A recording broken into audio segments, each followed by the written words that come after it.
Good afternoon and welcome to the Lunchtime Series with me, Britz, leading the charge with insights, information, and ultimately effective results in everything coaching, leadership, and marketing.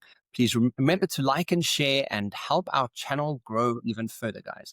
Joining me in our marketing and leadership segment, marketing and communications expert and co-host Craig Page. Kevin, I'm great, thanks. Here we are in the middle of September, and I know you've been jaunting around Europe for the past 2 weeks and had some really great fun and experiences. It was the kind of experience that you've always wanted, and suddenly it sort of came about. And yeah, it's something Eugene and I've always wanted to do. And it was his 40th birthday, and we got married. So Wow. The triple header. Well done. Hey, well done. Congrats. Yeah. thank, Great time ahead. thank you. Craig, so it's been 2 weeks at least for the last episode. Don't you give us a bit of a reminder of what we've covered? Kevin, yeah, sure. The last time we spoke, we covered the topic of how AI is actually enhancing the customer experience. Through the remainder of 2025 into 2026. Firstly, we looked at the role it plays in the customer experience value chain, and then we looked at the role it plays across the in-store customer experience value chain. And a few takeaways, sort of reminder points around that conversation, given picked up on this particular approach. Enhancement is the first point to consider. And this is about personalized recommendations. The second enhancement point is about proactive service. The third enhancement point is seamless omnichannel experiences. Fourth enhancement is improved self-service. So you can see really how the engine is driving the ability to draw you in and become part of that experience journey. But then moving from that to the call center environment, which really is a very tough space to operate for so many because the call center agents are taking on much of the brand that they represent. The enhancement one here is generative AI for agents. Enhancement 2 is predictive analytics for churn prevention. Enhancement 3 is intelligent routing. We spent quite a bit of time talking around that. Enhancement 4 is speech analytics for quality monitoring.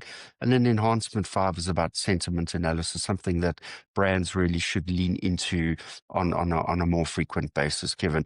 And then, a few key takeaway reminder points to AI's role in the retail ecosystem is primarily about enhanced customer insights and personalization, because really that is at that finite point of purchase and consumption, understanding that those triggers. The points for consideration here are understanding consumer behavior, really using all the data pre the store journey, understanding the personal recommendations, definitely using AI to start driving dynamic in-store promotions, sending people to our product runs that you want to get rid of or understand the loyalty, and then interactive displays where people can actually start engaging with the product and hold it in front of them, get color matches, etc., etc.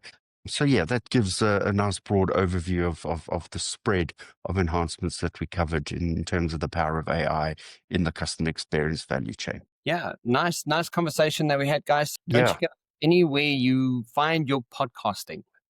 Craigie, what do we do? What are we having up for grabs for today's conversation? Yeah, Kevin, the world of AI is just so embedded around us. So I want to stay close to the topic, but this time actually looking at it from a generative AI form, specifically in terms of the LLMs and ChatGPT, and really getting to understand what this natural language processing capability is and how it can actually generate these sort of human-like text and other content platforms and other content modules in response to user prompts. And I met you at the exhibition yesterday, CMO Summit. You're off there today on the leadership stuff. Extensive conversation around the impact of AI in the world of marketing. And so much of it led into the proposition of how are you prompting AI and ChatGPT and all of these other platforms to bring you the correct, meaningful, purposeful answers and content packages. And I thought it's worth looking at a really simple to read, easy to use reference guide that I came across, which covers each of the sort of the prompts highlighted in that particular guide so that marketers can really start bringing their juniors in the teams into this conversation, getting them to start using the prompts in a very effective way to see how it can inform their thinking, inform some of the answers, and actually just do the heavy lifting to streamline the marketing process and get action quicker in the business, Kevin. The guide's titled 10 ChatGPT prompts for every marketer, or at least every marketer needs. It was published by Reddit users in the r/ChatGPT Pro subreddit platform. Lots of great commentary in there. Fairly recent, December 2024. And the title refers to a collection of prompts that are shared by the community rather than a singular official publication from a specific company or need. So it's really good open source input and formulation of those prompts. So let's just jump into some of them. There are obviously unlimited number of sources that I've come across, and I think I shared 2 different sources with you earlier as well, which we can share in the broadcast here. And the examples we're referencing are not fixed in stone, nor they're exhaustive, Kevin, nor they complete compilations and definitions. However, they're definitely a good start for anybody who wants to experiment with ChatGPT as a consideration in developing some of their marketing campaigns and content. And most definitely, this is something that small, medium enterprises, individual businesses, freelancers and that can really start leaning into to get some value out of it, Kevin. Craig, the one comment as we start that, Yes, what I've realized with ChatGPT as well is a sentiment that you have as a coach is the quality of your questions will determine the quality of the conversation. there So we I'm go. covering some of this because if you're actually not prompting questions in a way that you really want to elicit information in a very specific way, it's going to give you really like dumbed down information.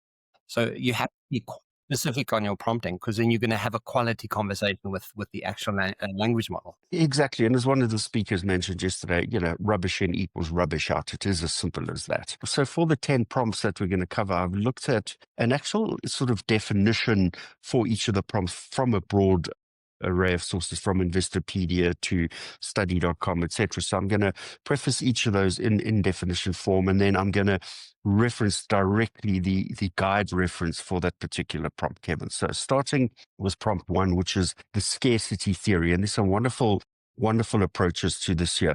So according to Investopedia.com, the scarcity theory describes how limiting a product's supply or availability creates the sense of urgency and increases desire amongst consumers, leading to higher demand and potentially greater profits. So the guide reference here is do the following for this prompt. Craft a marketing campaign that leverages the principles of scarcity theory to appeal to this fear of missing out, FOMO, or ideal customer persona, Highlight the limited availability or exclusive nature of your product or service, and use language that creates the sense of urgency and encourages their immediate action. Provide clear and concise messaging that emphasizes the scarcity of the opportunity. Is it a limited edition? Are there only 10 made? Are there only 10 left? Is it at a unique price point, etc., Kevin? Prompt 2 is a foot in the door, and the definition here I found was from study.com. The foot in the door technique is a persuasive strategy where a person is first asked to comply with a small, simple request to increase the likelihood of agreeing to a larger subsequent request. So that little hook to get you in. This is based on the principle of self-perception theory and a desire for consistency. Once a person commits for that smaller action, they are more likely to agree to the bigger actions to align with their previous behavior and self-image. Now, the guide reference for this particular prompt notes the following. Using the foot in the door technique, create a marketing campaign outline that gradually persuades the ideal customer persona to take a desired action. Start with a small request, such as signing up for a newsletter, and we see this really is an effective, all-encompassing step that just is experienced every day. Then gradually increase the request until they're actually more likely to take a larger action, such as purchasing a particular product or service online. Use consistent messaging throughout the process, build that trust, build the loyalty and credibility through that particular process. What's interesting about this is some of the ideas that you're sharing here is NLP 101. Yes, correct. It's using language, it's trigger words, it's coaxing, it's persuasion. Um, there's even front loading, for example, used as a big chunk of information where you'd like get someone's attention. It's a really good foot in the door kind of process. So there's a lot of language involved in how you're setting up this quiz. I love it. But which plays directly into the LLM proposition, because at the end of the day, it is all predicated on that. So yeah, great point. Thanks for that. Prompt 3 is primacy and recency effect. And the definition I've looked at here is sourced from leadalchemist.com. The primacy effect is the tendency for consumers to remember information or products presented at the beginning of a list or advertisement, while the recency effect is the tendency to remember information or products presented at the end of that list or advertisement. And these are components of a much broader serial positioning effect, which suggests items at the start and at the end of a sequence are more memorable than those in the middle. And the guide reference notes the following for this particular prompt, Kevin. Write a marketing campaign that incorporates the primacy or recency effect to influence the perception and decision-making of the ideal customer persona. Place your strongest messages or offers at the beginning and end of the campaigns to increase memorability and impact. Use this technique to highlight the most important benefits and features of your product or service and encourage immediate action. Prompt 4 is hierarchy of effects, and the definition I sourced here is from investopedia.com. The hierarchy of effects theory is a model on how advertising influences the consumer's decision to purchase or not purchase a product or service. The hierarchy represents a progression of learning and decision-making in consumer experiences as a result of advertising. And the guide notes the following for this particular prompt. Create a marketing campaign that appeals to the end, or at least to the needs of the ideal customer persona by leveraging the principles of this hierarchy effects model. Start by creating awareness of the product or service, then move towards building that interest, the desire, and then finally convert them into action, and use messaging that offers that align with each stage of the hierarchy to build that momentum and encourage the conversion as you go down the value chain of the conversation, Kevin. Okay, one that comes to me around this, the hierarchy is a simple one like discovery and vitality, because they stack your vitality to the point where everyone's trying to get to the highest, best product, because at that level of, I think it's platinum or something, you get the most benefits from it. But it's a mind trick. So we're always trying to reach the actual benefits of getting the best product or service. It does work, and people fall for it. I know Eugene falls for all of those things all the time. But again, they just use their data so well. They understand, if you've got your loyalty card, your vitality card, even your credit card linked to the program, they're really getting to understand the nature of the good food you're buying, the frequency of gym, your heart rate monitors are all linked to that. So they really are able to drive the higher reward sort of proposition. And gosh, guys are going flat out for it because there's some really big value at the end of that. Kevin, prompt 5 is affective forecasting, and the definition I sourced here is from researchgate.com. Yeah, we note that affective forecasting is the process of predicting one's own future feelings or emotional reactions to a future event or experience. And, I'm going to talk directly into the fact that you've just been on this incredible journey where when we spoke previously, you mentioned certain aspects of the journey, certain events you were going to, and there was already an emotive connection to that particular proposition.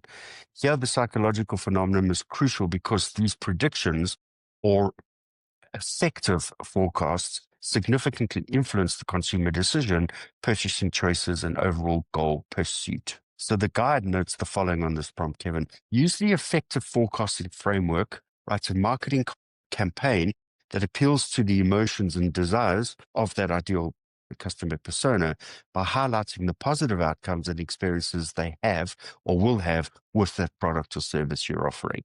Use language that helps them visualize themselves using the benefits from the products and provide clear and compelling messaging that speaks to their needs or desires. And interestingly, this can actually work quite well in a business-to-business proposition where you outlining the solution that the engagement of a product or service can have with that particular company, and you demonstrating the value it brings downstream through the likes of testimonials or case studies, Kevin. But Craig, Prompt 6 is, yes, go for it.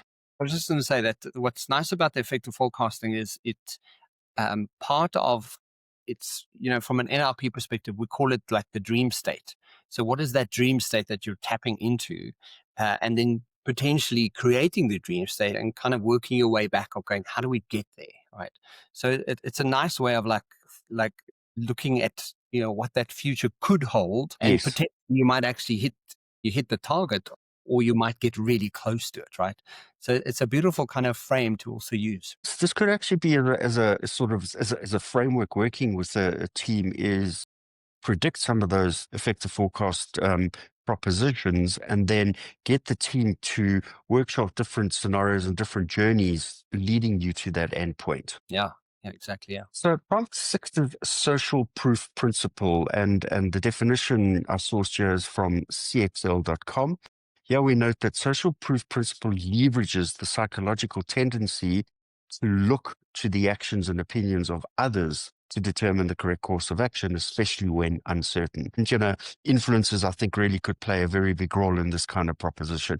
By showcasing testimonials, expert endorsements, high use numbers, and celebrity recommendations, I mentioned influencers there, businesses provide persuasive evidence that a product or service is popular, effective, and trustworthy, thereby influencing potential customers to actually make that purchase. The guide references the following for this prompt, Kevin. Craft a marketing campaign that incorporates the social proof principle to appeal to the social nature of the ideal customer persona. Use testimonials, reviews, and social media content to show how others have actually successfully used the product or service, and highlight the benefits and social status that come with using that particular product. And then use language that creates the sense of belonging and inclusivity, Kevin. And that's where important about understanding the tonality of the brand and then shaping the conversation to really bring that sense of belonging in. But I think also social proof principle, Craig, is it leans into biases. So, like the thing I've the Nice. immediate one, it's like the herd effect.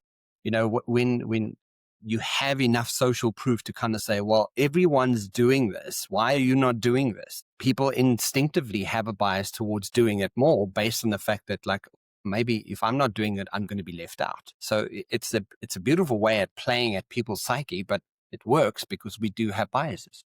100%. Yeah, absolutely. Prompt 7 is the credibility principle, probably one of the most important. And the definition I've sourced here is from referralcandy.com. The credibility principle in marketing refers to the idea that customers are more likely to trust and be influenced by a brand or spokesperson they perceive as honest, knowledgeable, and reliable. 3 really important attributes there.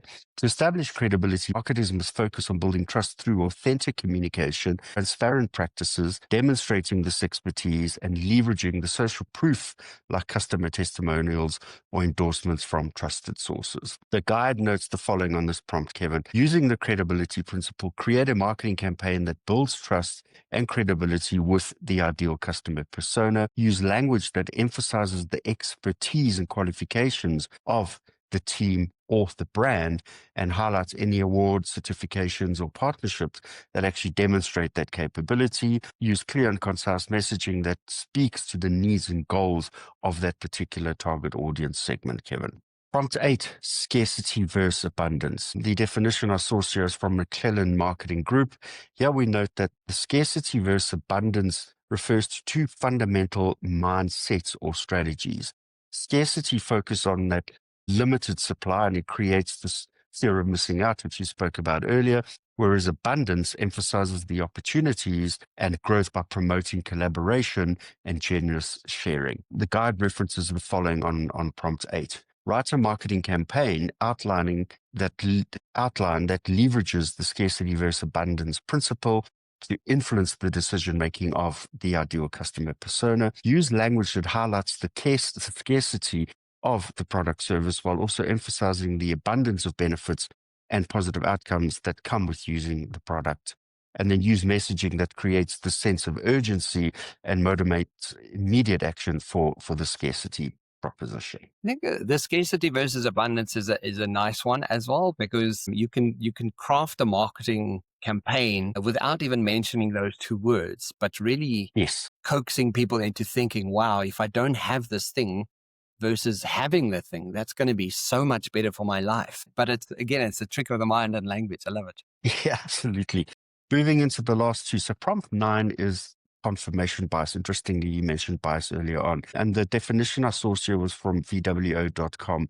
Here we note that confirmation bias is the tendency of consumers to seek out, interpret, and recall information that aligns with their pre-existing belief, preferences, and assumptions about a particular brand or product, Kevin. The guide notes the following for this prompt. Create a marketing campaign that appeals to the cognitive biases of that ideal customer persona by using confirmation bias principles. Use language and messaging that then confirms their existing belief, values, and actually highlights the ways in which that particular product or service actually aligns with their particular worldview.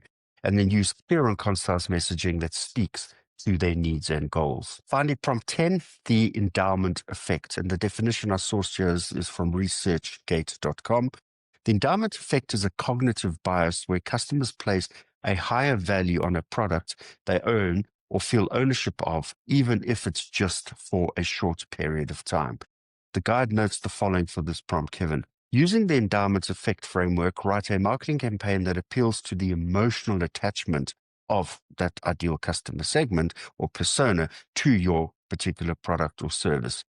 Use language that highlights the personal value and attachment they may have to that particular product, and then create messaging that sort of really reinforces that attachment, and then use testimonials and again social proof to further build attachment and motivate action around that particular proposition. Yeah, and I think a really obvious one that comes to mind is real estate. When you own the value of having the house, playing into that conversation can really get you to buy into the concept or the idea that, obviously I want to buy the house because it adds value to me, it adds value to my life, my family.